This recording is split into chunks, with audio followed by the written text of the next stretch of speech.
नहीं मांग रहे। सिंध आपको कितना कमा कर देता है हिसाब कर लीजिएगा, उस ठिकाने आ जाएंगे।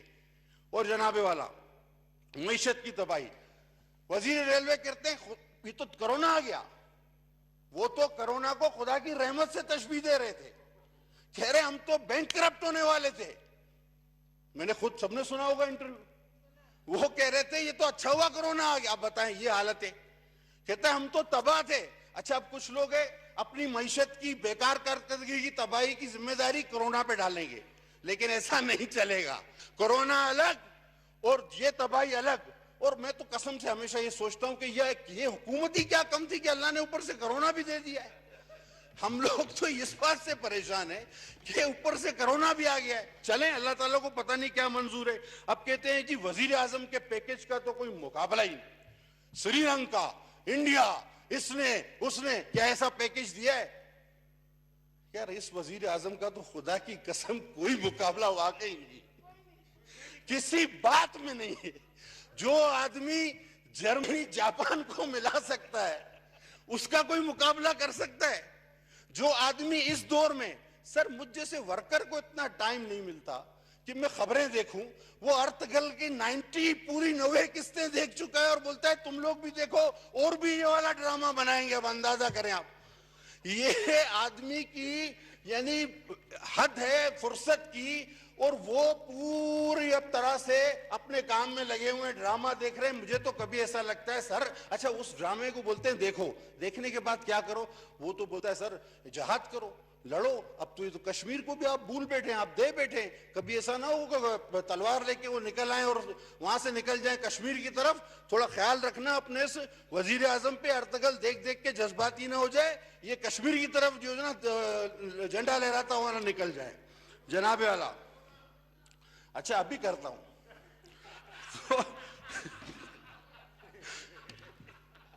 सर एक वजीर है हमारे यहाँ, जनाब यार कुछ आपकी भी थोड़ी सी जिम्मेदारी। कल अभी आवाज आएगी, अभी परसों की बात है, परसों की बात है। आप लतीफे यहाँ पे नहीं सुन रहे हैं, यहाँ पे जो है वो तकरीर कर रहे हैं। अगर लतीफे सुनने हैं तो बाहर जाके आप इन्हें लतीफे सुनाएं। आप चुप रहे प्लीज, दरमियान में नहीं बोले। परसों की बात है सर जी, हाउस कमेटी ने डिसाइड किया था कि 3 से 6 बजे तक इजलास चलेगा। ऐसी था सर, मैं आपकी जवाब को मुंतजर हूं। दोबारा उसके बाद ये विप बैठे हैं, इन्होंने फैसला किया है तमाम जमातों के विप्स ने, और उनके मुश्तरका फैसले के बाद ये टाइमिंग चेंज किया गया। और टाइमिंग तमाम मुअज़्ज़िज़ अरकान के कहने पर कि उनको ज्यादा से ज्यादा मौका दिया जा सके, आपको मौका दिया जा सके, टाइमिंग बढ़ाया है। सर मैं कुछ और कह रहा था, नवीद कमर साहब के साथ बैठ के तो ये तमाम फैसला हुआ है। बिल्कुल हुआ है। जी हाँ। मेरी बात क्या आपने नहीं समझी सर, मैं 11 तारीख की बात कर रहा था। मैं कह रहा था कि 11 तारीख को क्या ये फैसला था कि 3 बजे से हाउस 6 बजे खत्म कर दिया जाएगा, ये था। लेकिन माशाल्लाह आप भी बड़े फराग दे रहे हैं और उम्मीद है कि आज भी फराग देरी का सबूत देंगे। 6:15 बजे चेयरमैन साहब की स्पीच खत्म होती है, जिसमें हर जगह उन्होंने हर चीज को एड्रेस किया, नेशनली, इंटरनेशनली, डोमेस्टिकली, सब। आपको फिर भी दूध में मेंगनियां डालनी होती। हम नहीं चाहते थे कि फिर तू में हो। आपने 6:15 बजे भी एक ऐसे आदमी को तकरीर का मौका दिया जो ह्यूमन डिस्टेंसिंग की वजह से, क्योंकि आदमी आदमी के करीब नहीं आ सकता, इस वक्त बेपनाह बेचैनी और उसका बेकरारी का शिकार है।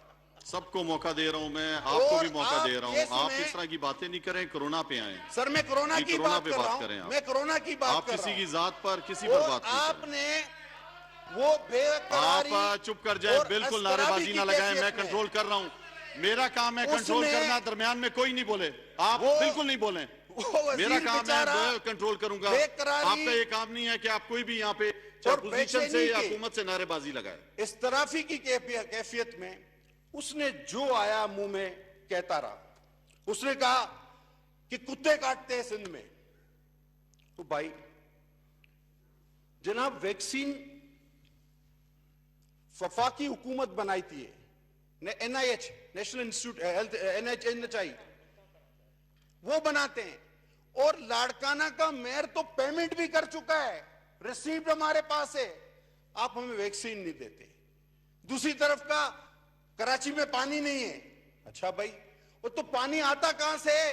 अपर कंट्री से आता है। आप सिंध आने दोगे पानी तो कराची आएगा। फिर कहा कि न्यूयॉर्क का गवर्नर, अभी न्यूयॉर्क का गवर्नर या तो न्यूयॉर्क हो या गवर्नर हो। न्यूयॉर्क शहर का गवर्नर, न्यूयॉर्क एक स्टेट है, उसका गवर्नर का हमें फॉलो करता है। गवर्नर 4-6 उस दिन से अर्जेंट में आया हुआ है यहां। और सर ये बातें कि कराची में गंदुम चोरी हो रही है सिंध में, हालांकि अब इसका जवाब सुने। आप कुत्ते के वैक्सीन सिंध को पैसे देने पर भी वफाक नहीं देता।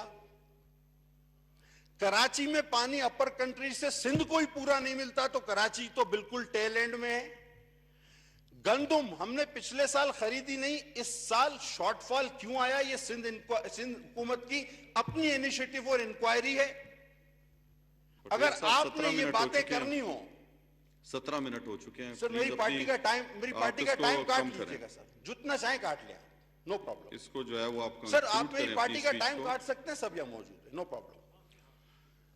अब जब आपने ये बातें करनी है तो सर फिर मैं माफी के साथ चाहूंगा कि मुझे पता है कि ह्यूमन डिस्टेंसिंग की वजह से लोग दूर से दूर होते हैं, इस वजह से आपको बेचैन है, आप बेकरार हैं, और मास्क ने तो और काम खराब कर दिया है। तो इस फ्रस्ट्रेशन को कहीं और निकालें। हमें मुल्क को, यहां पर हम जो कोरोना में एक होने आए हैं, खुदा के वास्ते हमें वो बातें करने दें। अभी एक बात हुई जी कि मोर्टेलिटी रेट ऑफ इन्फेंट, आपका पीएमए पाकिस्तान मेडिकल एसोसिएशन का चेयरमैन ही आपकी केपी गवर्नमेंट के खिलाफ सुप्रीम कोर्ट गया था कि infant mortality rate highest level पर केपी में पहुंच चुका है। हमने इशू नहीं बनाया। आप कह रहे हैं जी फलाने हुकूमत की, फलाने, मैंने तो आपके 8 NICVD, ट्रांसप्लांट, सिविल ट्रॉमा, जिना ट्रॉमा, और भी मैं क्या बताऊं आपको, जो माजूर अफराद के लिए जो आजकल शुगर में इजाफा हो रहा है, जो हादसे में माजूर हो जाते हैं, जो हमारे पास इंस्टीट्यूट बना है उसके हाथ पैर लगाने के लिए और उनको चलाया कैसे जाता है वो चलाने के लिए असद कैसर साहब कहां इलाज करा रहे हैं? असद कैसर साहब कहां इलाज करा रहे हैं? 7 साल से आपकी भी तो हुकूमत है, वो इस्लामाबाद में है। तो आपके पल्ले जब कुछ ना हो तो किसी और को भी ना बोले। एक और बात सर, जनाब, एक हमेशा एक फिलॉसफी थी पंजाब में, अगर आप देखें जब से आपकी हुकूमत आई, बच्चों के साथ बदकारी और कत्ल में कितना इजाफा हुआ है? हुआ या नहीं हुआ? सच्ची दिल से बोले। सानेहा साहिवाल का क्या हुआ?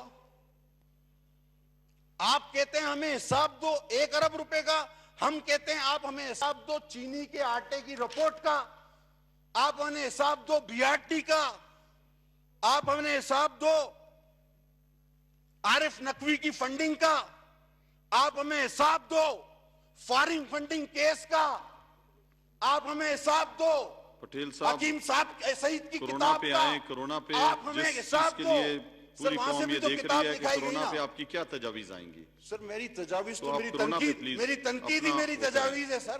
तो आप कोरोना पे जो सर जब वहां से ऐसी बात आएगी तो आप बर्दाश्त करते हैं, जवाब मिलेगा। सबको मेरा यही है कि कोरोना पे आप बात करें। सर रेमंड डेविस की किताब का जिक्र हुआ तो मैंने रोका सईद के भी और रेहाम की भी किताब का जिक्र करें ना सर।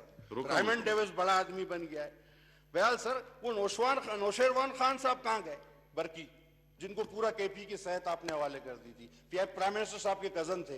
आप तो अकरबा परवारी नहीं करते ना, वो फरार हो गए, अब आप उसको ढूंढ रहे हैं। और वो 30 बच्चों के रेप करने वाला जिसने अपलोड किया था डार्क वेब पे, उसका क्या हुआ? उसको न रखवाया किसने था? लाखों रुपए की नौकरी पे कोई जिक्र किया आपने? इंसाफ पसंद लोग हैं आप, आपसे बातें करवा लो। सर हम आई कोरोना पर बहस करने के लिए थे, जी, कोरोना लेकिन पे इन्होंने बहस। मजबूर कर दिया। ये मजबूर करते हैं कि हम वो बातें करें जो खुदा की कसम हम नहीं करना चाहते।